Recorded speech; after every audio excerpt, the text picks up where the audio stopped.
What's up, Lorain County football fans? Welcome back to another episode of The Blitz, brought to you by our friends at First Federal Savings of Lorain. I'm your host, Rocco Nushi, the one and only Kristen Bauer behind the camera. And again, want to remind you folks, pick up a copy of this Forecast magazine if you haven't already, the fall 2023 edition. Everything you need to get ready for the season. That's already underway, so you better be ready. But if you're not, you can pick up this Forecast magazine. Got team previews, schedules, everything you need to know about our local teams right here in Lorain County, right here in one spot in the WEOL Forecast magazine. So let's recap Week 2. What the heck happened in Week 2? Well, how about those Lorain Titans, folks? 2-0 for the first time in a long time, as Coach Damian Creel's given that community a lot to root for right now. They knock off Elyria 31-12 this past Friday night. The Titans were shut out in the previous two matchups with Elyria, so this was a huge win for Coach Creel's team. A game that saw star running back John Selimon run for 181 yards, 2 touchdowns for John, so a great effort from him. Cameron Sledge defensively had a scoop and score towards the tail end of that game that really put this thing on ice. So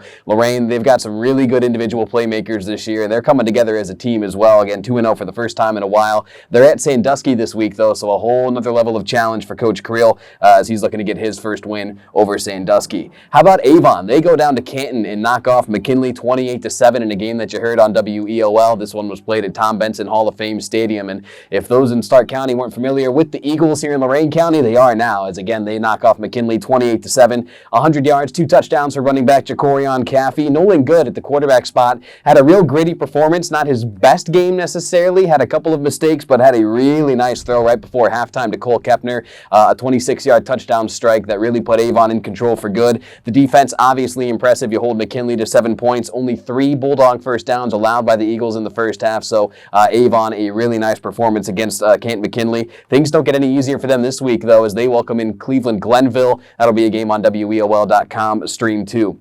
As you can see, we're here at Midview, home of the Middies. They picked up their first win of the season this past Friday night, knocking off North Olmsted 23-6.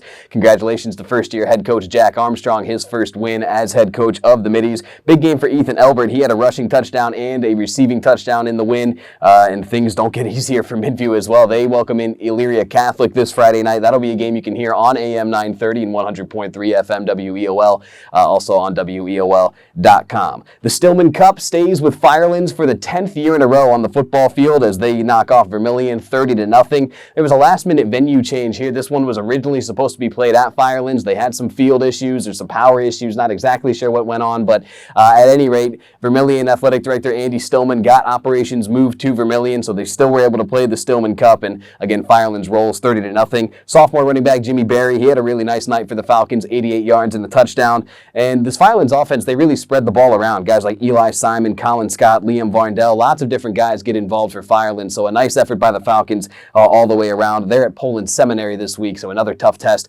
for Coach Ron O'Rourke's team. North Ridgeville, they rolled over Valley Forge 41-6. They're 2-0 now on the season, are the Rangers. How about a 100-yard pick six for senior Caden Reed as the Rangers again dominated Valley Forge. A bit of a sloppy one for Black River, but they escape at home with a 12-6 win against Northwestern. Jace Hopak carried the way there, 29 carries, 163 yards to pace the offense. So Black River, they moved to 1-1 on the season after the win. Columbia, they're 2-0 after a win against Fairview Park, 41-27 the final score. Not one, but 2 pick sixes for Ethan Meyer of 75-plus yards. I think it was 76 and 75 right on the dot for Ethan, but nonetheless, just an incredible individual effort to be able to do that defensively and lead the offense as the quarterback. Hats off to Ethan Meyer, really good Friday night. And we had a Thursday game this past week as well as Avon Lake knocked off Benedictine 37-15. Jake Bova leading the way for the Shoremen. He had 88 yards and a rushing touchdown. A couple of heartbreaks here. First and foremost for Clearview. Man, they fell to Lakewood 41-40 on the last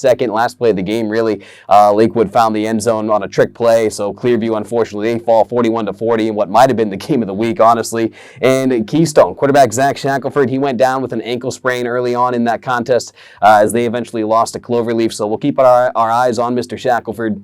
See if he's able to return this Friday night. Speaking of this Friday night, what's coming up in the area in terms of games to look out for? Well, told you already on WEOL, AM 930, 100.3 FM. We'll be right here at Midview as they welcome in Elyria Catholic. Panthers looking to get their first win of the season, but not a first-year head coach Jack Armstrong and these middies have anything to say about that. On Stream 2, it'll be Glenville and Avon, a really good game last year that saw Glenville escape by a touchdown, so Avon looking to turn the tides this week. Our Stream 3 matchup, an interesting one. Wandsworth Wadsworth at Medina. The Grizzlies are rolling. The Bees coming off a tough loss to Olentangy, one that got away from them. So we'll see how that one shakes out on our Medina County matchup. And outside of our coverage on WEOL, Avon Lake at Chardon. So should be a really good matchup this week. A couple of powerhouses taking each other on there. So again, on WEOL, it's EC at Midview. Stream 2, it's Glenville at Avon. And then Stream 3, Wadsworth at Medina. So that'll do it for this week's edition of The Blitz. Big thank you to all of our listeners for tuning in once again. For Kristen Bauer behind the camera, I'm your host, Rocco Nucci, saying we'll see you guys next time.